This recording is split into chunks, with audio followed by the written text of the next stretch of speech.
Hello everyone. तो इस video में हम देखेंगे कि हम इस मॉडल के इस वाले पार्ट को किस तरह से बना सकते हैं। तो इसके लिए मैं फिर से जीब्रश में आ रहा हूँ और यहाँ डॉक्यूमेंट पे जाके अपने साइड व्यू में जा रहा हूँ। तो उसके लिए मैं यहाँ लेफ्ट पे क्लिक करूँगा।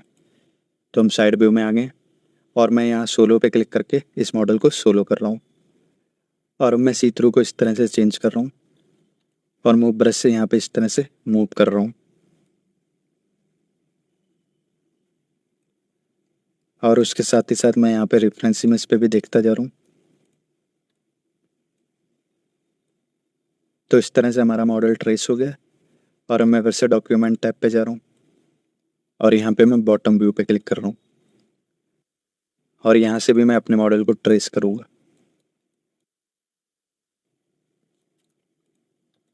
तो मैं अपने ब्रश का साइज थोड़ा छोटा कर रहा हूँ और इस तरह से यहाँ पे ट्रेस कर रहा हूँ और अब मैं सी थ्रू को 0 कर रहा हूँ। तो आप देख सकते हैं कि इस तरह से हमने कुछ बना लिया है। तो इस तरह से मैं इसकी प्लेसिंग को थोड़ा और सही कर रहा हूँ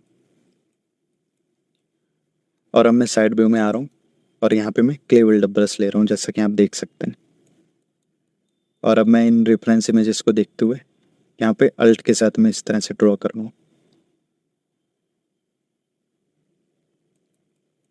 तो ये इस तरह का हो गया और इसको मैं स्मूथ ब्रश से थोड़ा स्मूथ भी कर दे रहा हूँ और अब मैं इस साइड में जाके भी क्ले बिल्डअप को अल्ट के साथ में इस तरह से ड्रॉ कर रहा हूँ। तो ये कुछ इस तरह से हो गया। मैं यहाँ पे ज्योमेट्री टैब में जा रहा हूँ और अपने मॉडल को एक बार डिवाइड कर दे रहा हूँ जिससे हमारे मॉडल पे थोड़ी डिविजन्स आ गई और अब मैं यहाँ पे अल्ट के साथ में फिर से ड्रॉ कर रहा हूँ। तो ये कुछ इस तरह का हो गया। अब मैं साइड व्यू में जा रहा हूँ और मूव ब्रश से यहाँ पे इसकी प्लेसिंग को थोड़ा और सही कर रहा हूँ।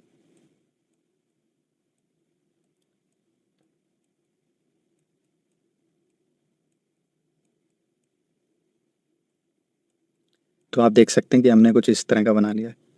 मैं फिर से क्ले बिल्डअप ब्रश पे जा रहा हूँ और यहाँ पे इस तरह से क्ले बिल्डअप ब्रश से ड्रॉ कर रहा हूँ। मैं क्ले बिल्डअप की इंटेंसिटी को थोड़ा कम कर रहा हूँ क्योंकि अभी ये कुछ ज़्यादा ही हार्ड चल रहा है। तो मैंने इसकी इंटेंसिटी को थोड़ा कम कर लिया और अब मैं यहाँ पर ड्रॉ कर रहा हूँ और इस तरह का शेप दे रहा हूँ और मैं इसको लगातार स्मूथ भी करता जा रहा हूँ।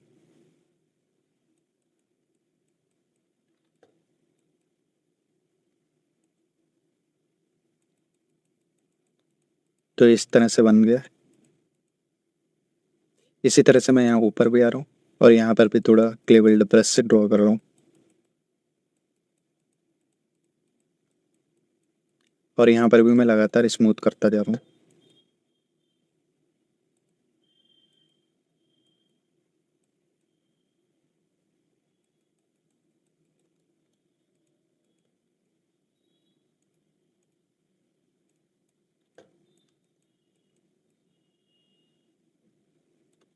तो इस तरह से हमने इसको बना लिया।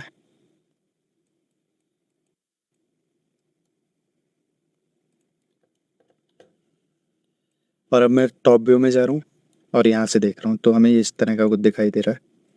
तो इसके लिए मैं इस व्यू में आ रहा हूँ और यहाँ से भी मैं मूव ब्रश से इसको हल्का सा इस तरह से मूव कर रहा हूँ और यहाँ पर मैं इस तरह से इसको मूव कर रहा हूँ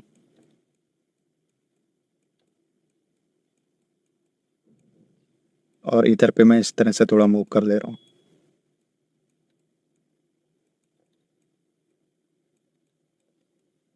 तो आप देख सकते हैं कि हमने इसका शेप इस तरह का बना लिया है। और मैं फिर से क्ले बिल्डअप ब्रश ले रहा हूँ और यहाँ पे अल्ट के साथ में ड्रॉ कर रहा हूँ और इस तरह से फिर से क्ले बिल्डअप चला रहा हूँ।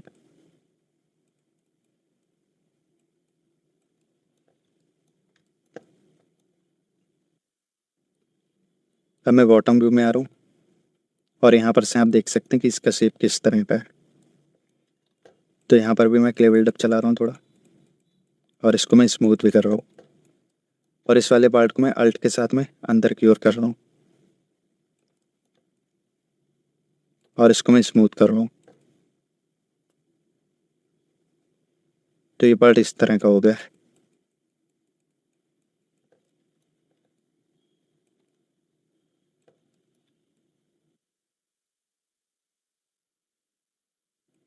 और यहाँ पे मैं फिर से क्ले बिल्डअप चला रहा हूँ और इसको मैं राउंड शेप दे रहा हूँ जैसा कि हमारी रेफरेंस इमेज में है। तो हमने इस तरह का ऐसे बना लिया है।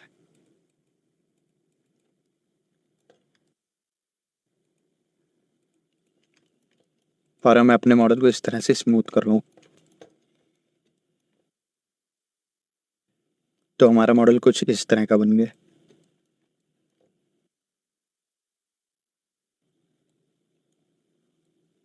तो नेक्स्ट वीडियो में हम देखेंगे कि हम इस मॉडल की आइस को किस तरह से बना सकते हैं। तो इस वीडियो में इतना ही रखते हैं। Thank you everyone.